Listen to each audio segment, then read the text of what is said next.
नमस्कार विद्यार्थी मित्रांनो, मी प्राध्यापक राहुल तीर्थकर पुन्हा एकदा आपल्या सर्वांचं या यूट्यूब चॅनल अंतर्गत स्वागत करतो. विद्यार्थी मित्रांनो, आपला जो टॉपिक आहे सिंपल मशीन्स, ज्याच्यामध्ये आपल्याला प्रॉब्लेम्स ऑन मशीन्स असणार आहेत जे आपल्याला सॉल्व करायचे आहेत. पण बिफोर दॅट आपल्याला काही डेफिनेशन्स आणि काही कन्सेप्ट क्लिअर होणं गरजेचं आहे. आता मागील व्हिडिओमध्ये आपण पाहिलं what is ideal effort. Ideal effort जे आहे ते आपण काय म्हणतो, that is capital P small I, P I. And this ideal एफर्टची डेफिनेशन आपण काय म्हटली, effort required to lift a load when there is no friction in the machine.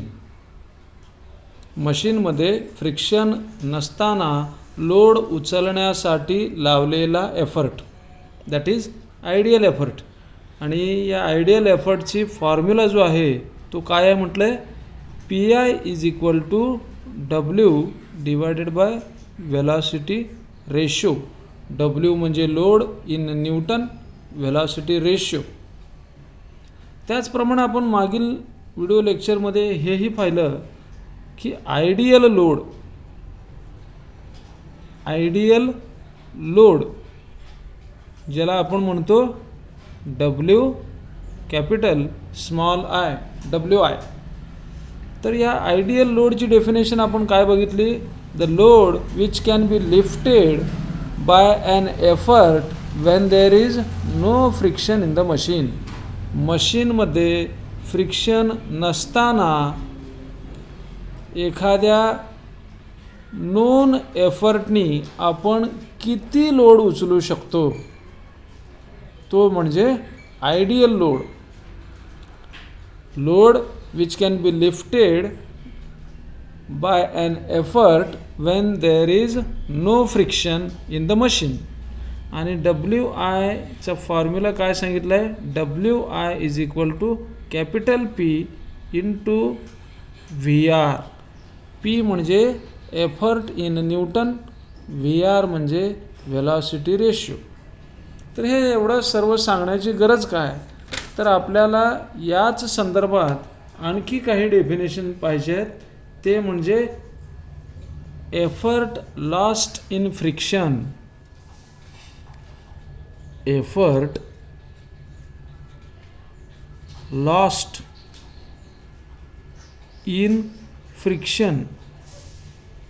विद्यार्थी मित्रांनो, कोणतंही मशीन असं नाही आहे की त्या मशीनमध्ये फ्रिक्शन नाही. फ्रिक्शन म्हणजे काय, फ्रिक्शन म्हणजे resistance between the two moving components. मशीनच्या कॉम्पोनंट्समध्ये एकमेकांमध्ये जे काही कॉम्पोनंट्स आहेत त्याच्यामध्ये काय असतं, there is a resistance to motion and that is nothing but a friction. मग हे फ्रिक्शन असल्यामुळं काय होतं, साहजिकच आपल्याला मशीनला जास्त एफर्ट लावावा लागतो. मग एफर्ट लॉस्ट इन फ्रिक्शन म्हणजे काय, it is nothing but difference in actual effort and ideal effort. याची डेफिनेशन काय, effort lost in friction, it is the difference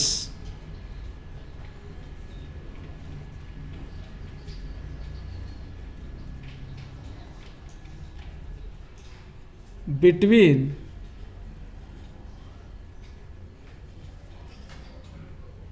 actual effort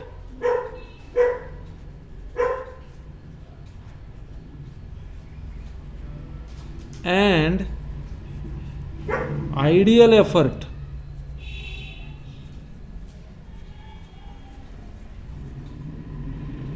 आणि एफर्ट लॉस्ट इन फ्रिक्शन जे आहे it is denoted by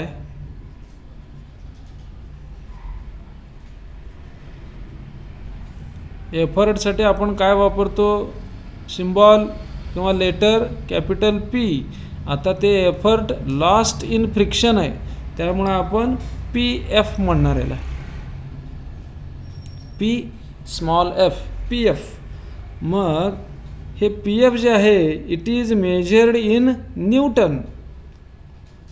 it's unit is newton और kilo Newton.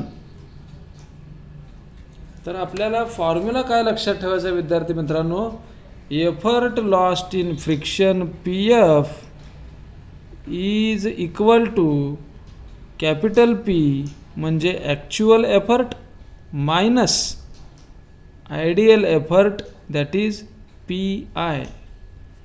आता P F म्हणजे काय, effort lost in friction.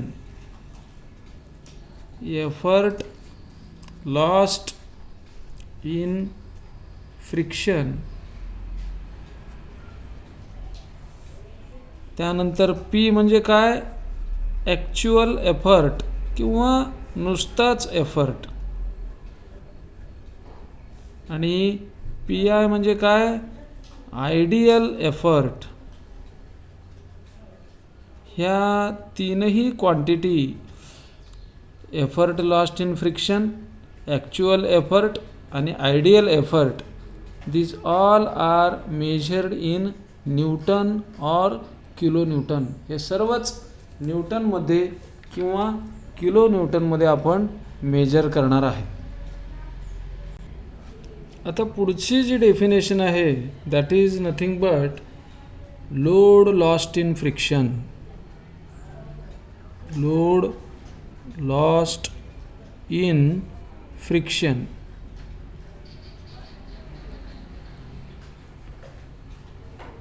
This load lost in friction is again the difference between ideal load and actual load lifted.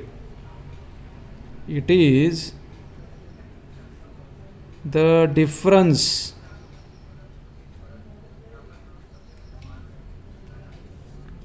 between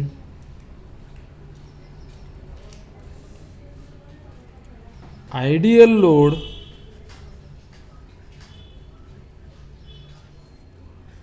and actual load lifted.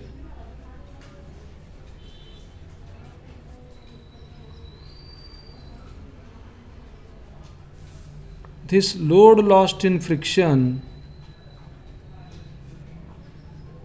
is denoted by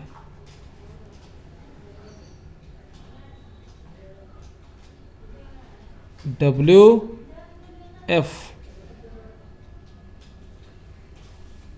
and its unit is Newton और kilo Newton. मग याचा जो formula आहे WF is equal to WI minus W. WF काय आहे, capital W आणि small f आहे हे लक्षात ठेवा. WF म्हणजे load lost in friction. W capital small I ideal load आणि कॅपिटल W तो काय, ॲक्च्युअल लोड किंवा फक्त लोड म्हटलं तरी चालेल. WF that is load lost in friction, WI load ideal आणि W म्हणजे लोड. हे तीनही न्यूटनमध्ये किंवा किलो न्यूटनमध्ये मेजर करतात. या दोन डेफिनेशन आणि हे दोन फॉर्म्युले हे आपल्याला प्रॉब्लेम सॉल्व करण्यासाठी लागणार आहेत. त्यामुळे हे लक्षात ठेवायचं विद्यार्थी मित्रांनो. विद्यार्थी मित्रांनो, तुम्हाला आठवत असेल मागील व्हिडिओ लेक्चरमध्ये आपण पाहिलं आहे की लॉ ऑफ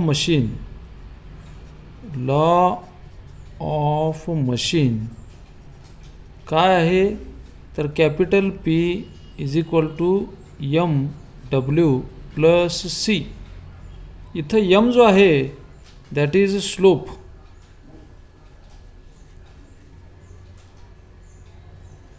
आणि पी जो आहे तो एफर्ट आहे, डब्ल्यू जो आहे तो लोड आहे, सी जो आहे तो वाय इंटरसेप्ट आहे. मग आता आपल्याला पुढची डेफिनेशन जी आहे that is maximum mechanical advantage. तुम्हाला परीक्षेत विचारतात डिफाईन मॅक्सिमम मेकॅनिकल ॲडव्हान्टेज.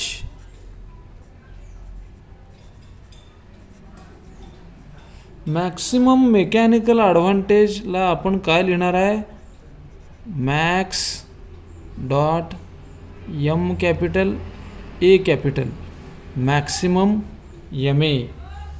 तर या मॅक्सिमम एम एची डेफिनेशन काय आहे विद्यार्थी मित्रांनो, तर it is defined as reciprocal of slope. Maximum mechanical advantage is reciprocal of slope. किंवा आपण असंही लिहू शकतो maximum mechanical advantage is 1 divided by M.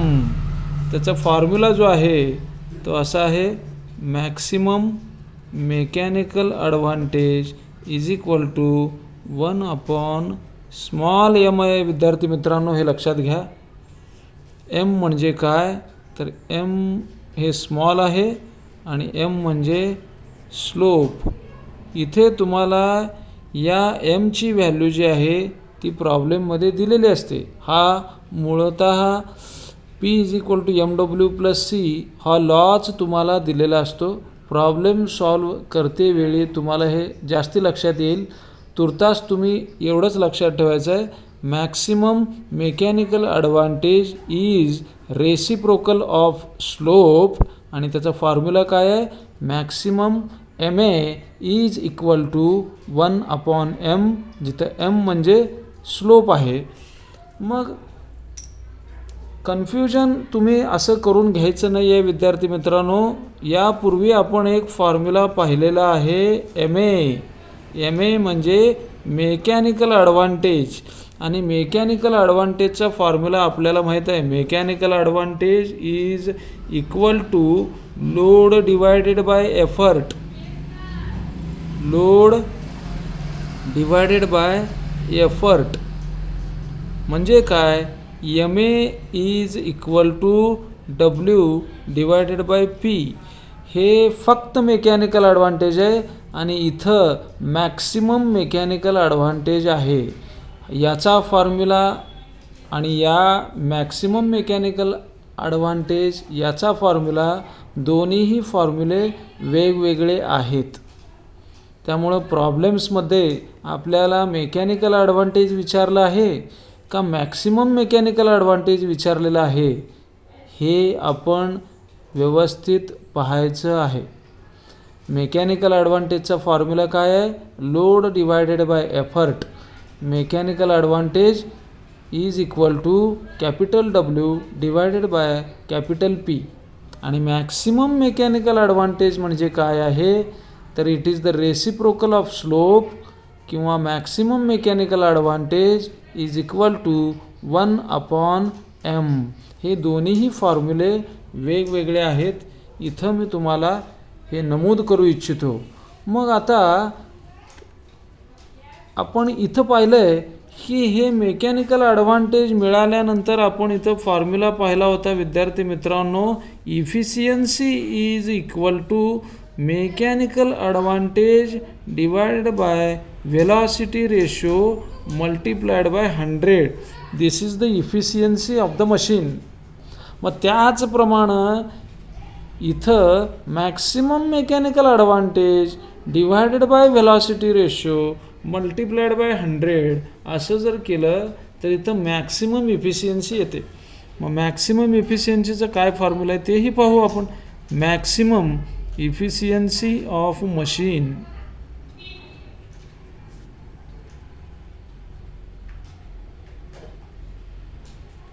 याची डेफिनेशन काय? Maximum efficiency of machine is the ratio of maximum mechanical advantage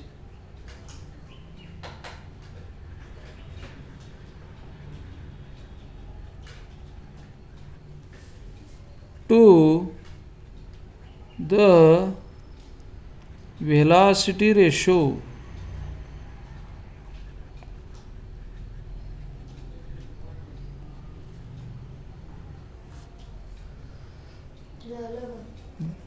Maximum efficiency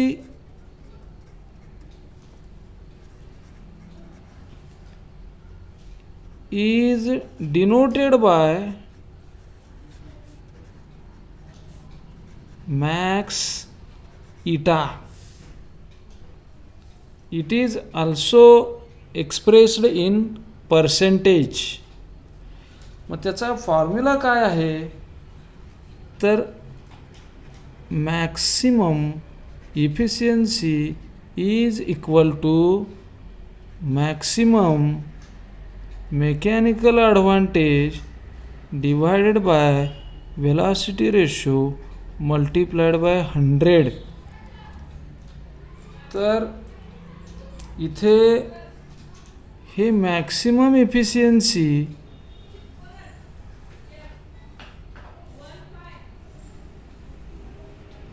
आणि ही efficiency of the machine हे दोन्हीही फॉर्म्युले वेगवेगळे आहेत.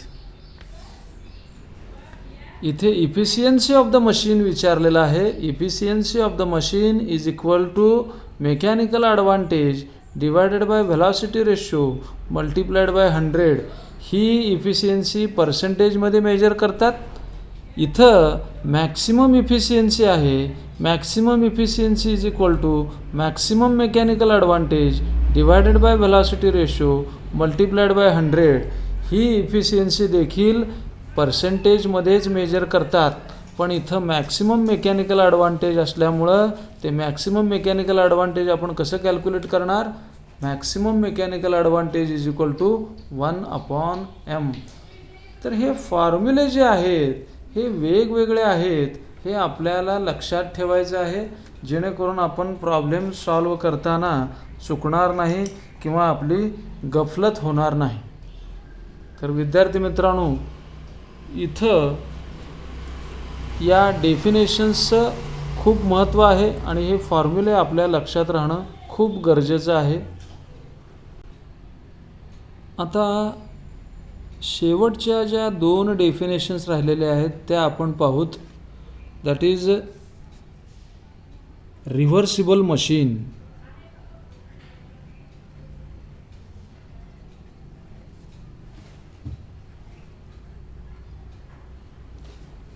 आता व्हॉट इज रिव्हर्सिबल मशीन म्हणून आपल्याला दरवेळी परीक्षेत हा प्रश्न विचारला जातो. तर काय डेफिनेशन आहे ते पाहूयात. Machine is capable. Machine is able to do work in reverse direction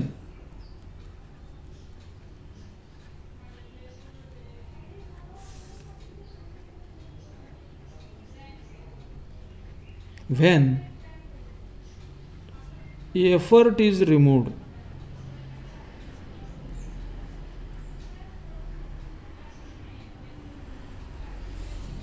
आता याचा अर्थ काय?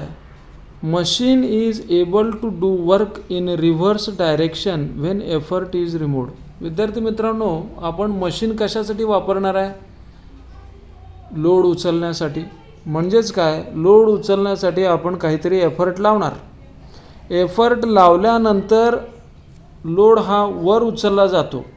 मग एफर्ट काढल्यानंतर काय व्हायला पाहिजे? लोड खाली गेला पाहिजे. म्हणजेच काय, जर का मशीनमध्ये एफर्ट जर काढला म्हणजे रिमूव्ह केला तर लोड हा काय होतो? खाली जातो. म्हणजेच machine is able to do work in reverse direction when effort is removed. Effort लावला तर मशीनमध्ये लोड वर उचलला जातो आणि एफर्ट जर काढला तर मशीनमध्ये लोड हा पुन्हा खाली जातो. Such machines are called as reversible machines. Effort जर अप्लाय केला तर लोड इज लिफ्टेड. एफर्ट जर का रिमूव्ह केला तर लोड इज मूव्ड डाऊन, खाली येतो. Such machines are called as reversible machines. मग अशा ज्या मशीन्स आहेत याची एक कंडिशन ऑफ रिव्हर्सिबिलिटी म्हणजे काय, तर इफिशियन्सी जी आहे याची 50% जास्त असते. मग तुम्ही डेफिनेशन असंही लिहू शकता, when efficiency of the machine is greater than 50% machine is called as a reversible machine. ही जी आहे this is the condition of reversibility. Condition of रिव्हर्सिबिलिटी.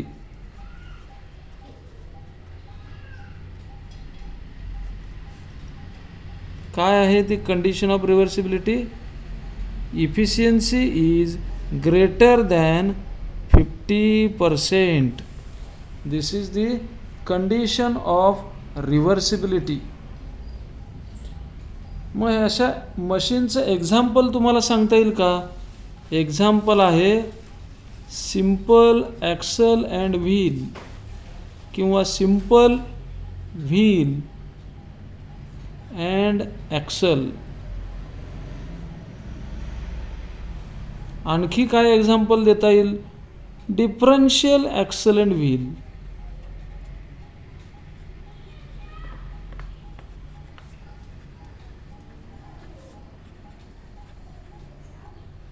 या ज्या मशीन्स आहेत त्या रिव्हर्सिबल मशीन आहेत. त्यानंतर पुढची डेफिनेशन जी आहे that is non reversible machine. Non reversible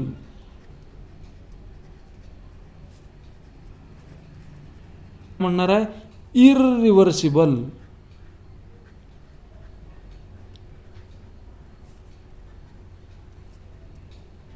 यालाच आपण काय म्हणणार आहे?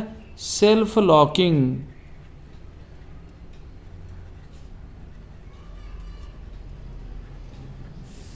मग याची डेफिनेशन काय?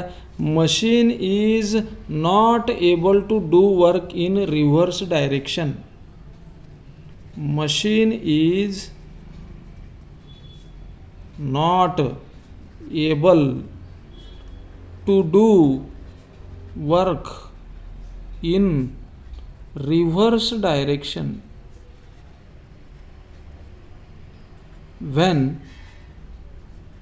effort is removed.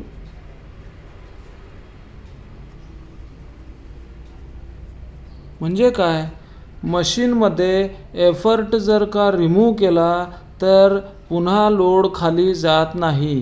मशीनला एफर्ट लावल्यानंतर लोड वर उचलला जातो, पण त्याचप्रमाणे एफर्ट जर कमी केला, काढला तर मात्र लोड खाली जात नाही. म्हणजेच मशीन विरुद्ध दिशेत काम करू शकत नाही.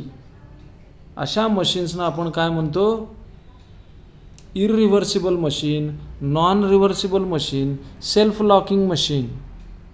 मग अशा मशीन्समध्ये कंडिशन ऑफ नॉन रिव्हर्सिबिलिटी किंवा condition of irreversibility. Condition of irreversibility. काय ही condition? Efficiency is less than 50%. मशीनची इफिशियन्सी 50% कमी असते. मग तुम्ही डेफिनेशन अशीही लिहू शकता की machine whose efficiency is less than 50% is called irreversible machine or non-reversible machine or self-locking machine. मग अशा मशीनचं एक्झाम्पल काय आहे तर worm and worm wheel. This machine is irreversible machine किंवा स्क्रू जॅक. या ज्या मशीन्स आहेत त्या इरिव्हर्सिबल आहेत किंवा सेल्फ लॉकिंग मशीन्स आहेत.